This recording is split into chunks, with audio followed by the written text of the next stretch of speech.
So here's article number 1 from Town Hall, and it is very, very well done. And it talks about how we need to rethink our tactics. I've been talking about this over the past 2 weeks. Joe, you can attest to this.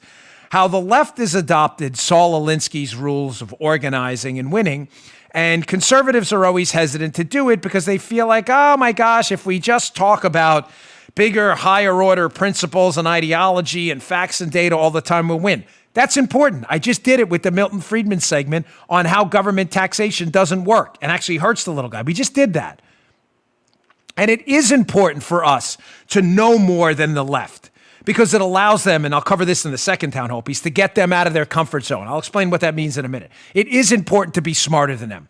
Ignorance is not bliss. But it's also important to realize that talking constantly about marginal tax rates, student loan tax redistribution schemes and other stuff, knowing about that is not enough. We have to understand strategy too, and strategy and ideology and 2 + 2 = 4 mechanical thinking is not going to win elections. I'm sorry. Town Hall piece number 1. No, that's Town Hall piece number 2. We have to rethink our strategy right here. Headline, Rachel Alexander. The right needs to start thinking in terms of chess moves and less going in defense mode. Bingo. You're darn right, Rachel Alexander.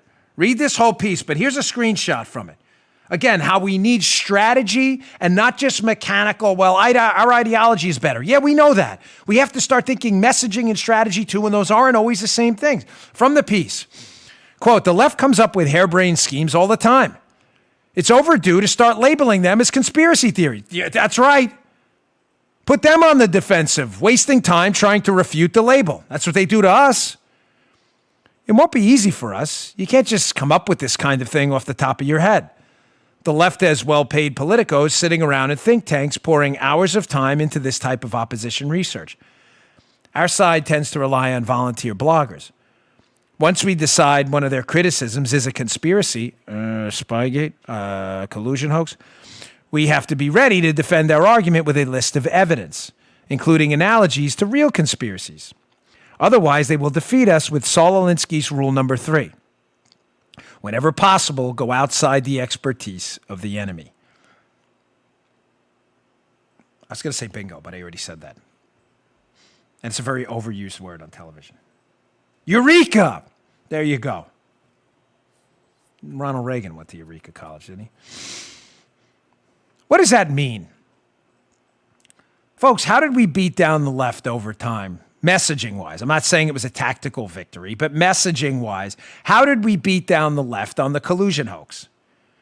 Well, we never stopped calling it the collusion hoax, despite every new shred of fake evidence they produced. Remember the fake evidence that Mike Flynn contacted the Russian ambassador when he was the appointed national security advisor? That was fake.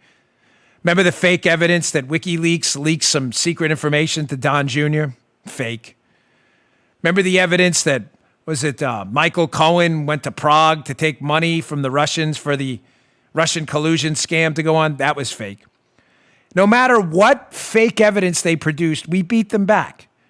You may say, all right, was it a total messaging victory? No, probably 40% of America, maybe 50% still believes in the collusion hoax. But in the past, it would have been 90%. How did we do it? 2 ways. By doing suggestion number 1, Rachel recommends, by calling it what it is. It's a conspiracy theory, and make them waste their time fighting back on that. But secondly, we have to know the case better than they do. It's our obligation is twofold. To understand messaging. It's a conspiracy theory, it's a hoax, and never ever deviate because it was. They do it to us and they force us to defend ourselves. Let's let them do the same. But secondly, we have to know the case better than MY. Saul Alinsky's rule number 3, whenever possible, go outside the expertise of the enemy. Here's what I've found in my now 10 years in politics. And I'm not kidding. Ladies and gentlemen, the left knows nothing. Whether it's been my debates with liberals on Fox News, my debates with liberals running for office, I can tell you with a straight face, I can't think of a time, egomaniac. I'm not being an egomaniac. I'm trying to honestly think. I cannot think of a time I've lost a debate where I've walked off a stage and been like, gosh, that hurt. I can't. And it's not because I've been gifted with intellectual powers far superior to anyone else. That's not it. It's just leftists don't know anything. It's like debating a kindergartner. Everything is out of their comfort zone. Saul Alinsky's rule number 3, get the left outside of the expertise of the enemy. He would say the enemy's the right. I'm switching it around.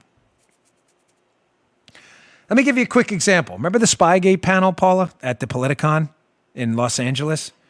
I'm on a Spygate panel at Politicon, this liberal event, but they asked me to go out and debate the whole Spygate scandal, which was real. The collusion hoax was fake. So I'm on the panel with 2 total zeros, David Frum and this guy, Jason Johnson. Folks, they had no expertise on the Spygate scandal, none. They had no answers at all. So within 5 minutes of the debate, when I start spouting facts about the Trump Tower meeting and who was actually there, people who are working with the Clintons, they lost their minds. The moderators dropping F-bombs on me, cursing at me. The panelist, David Frum, is like scratching his head in fear. He doesn't know anything. Jason Johnson's going off like a lunatic. They couldn't handle it. They had no expertise on the topic whatsoever. And I'm telling you, 90% of the people there, if they were liberals or conservatives, after 5 minutes of this debate, realized what a clown show these collusion hoaxers were. Call them conspiracy theorists, which I did.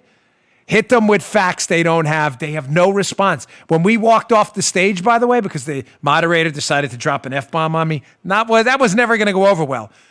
I think how many people were left, Paula? Like 10 people? The whole room left with us. It was great.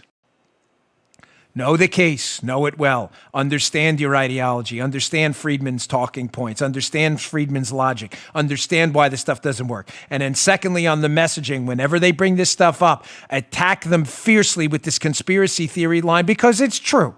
Most of what they say is a theory of a conspiracy that's fake.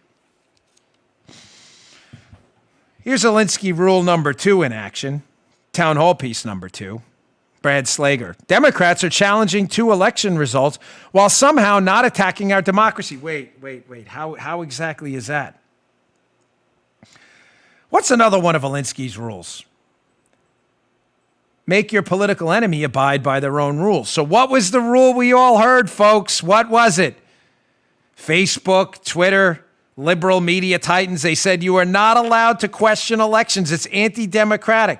Okay, well, let's let the left now abide by that same rule. Look at what's happening now in these congressional races. Strangely enough, the left is challenging elections, and yet there's no call by Facebook to shut down the left. I thought that was anti-democratic. Hold them to their own rules. From the town hall piece. A motion was filed last week to stall the confirmation of Republican Claudia Tenney in New York, she's a congresswoman now, for reasons we've been told are troubling and offensive. This is the Democrats' case against this Republican congresswoman who won in New York. In this case, there's a reason to believe that voting tabulations machines, hundreds, if not thousands of valid votes and undervotes, and that these tabulation machine errors disproportionately affected Brandisi, the Democrat. What? In a filing made by Mark Elias, Democrat lawyer guy. Amazingly, the town hall piece goes on, there were no blaring headlines and columns, and inches of it dedicated to this treasonous behavior. On Friday, after 3 months of counting, recounting, and suits being filed, the courts ruled in favor of the Republican Tenney. Brindisi has since, I believe, conceded. But I don't get it. I thought we were told by Facebook, Twitter, and the intellectual scions in the media that questioning elections and blaming vote tabulations and machines was anti-democratic. We were told that, right? Joe, did you? We were told that, right? Joe, here's what's funny. Me and Joe were allegedly going to be fired from a company we don't even work for. We only work with. If we dared mention the election, remember that hilarious story that we just love bringing up because it's so humorous. Joe and I laugh about it all the time. It's really weird. Now you have a Democrat lawyer, Mark Elias, blaming voting machines for the loss of a Democrat congressman, and yet Facebook isn't banning it.